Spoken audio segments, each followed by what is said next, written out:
New Hampshire. What's a realistic expectation? What's going through your mind in terms of what you'd like to do here? Well, I think we have two goals here.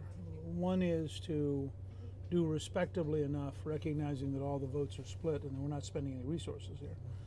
And the other is to define Romney increasingly as a Massachusetts moderate who called himself a progressive just a few years ago, and to begin to set the stage for the showdown in South Carolina between a Reagan conservative and a Massachusetts moderate. And I think we've had a great 5 days or 6 days so far. We came in very, very late Tuesday night, early Wednesday morning, and have been campaigning nonstop ever since.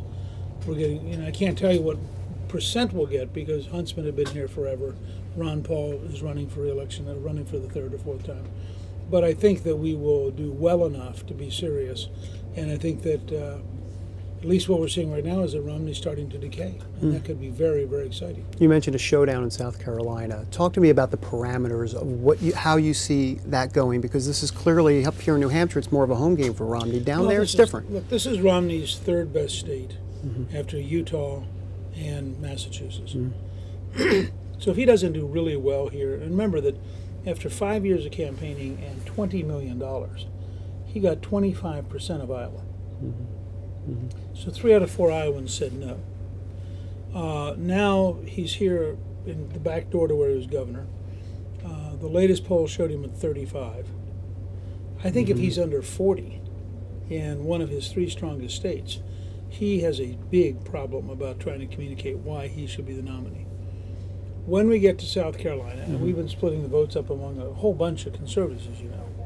When we get to South Carolina, I think it'll be increasingly clear that there's a fundamental choice. You have somebody from Georgia who is a solid conservative, and you have somebody from Massachusetts who's a solid moderate.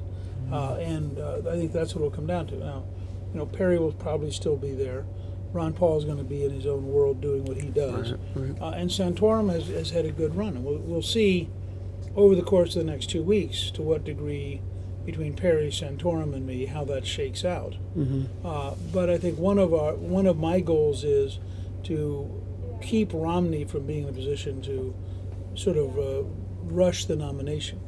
The longer this goes on, the more clear it is how unconservative his record is, the more difficult it will be for Romney to survive in this race. And I think that, so the next 2 weeks become really a big deal.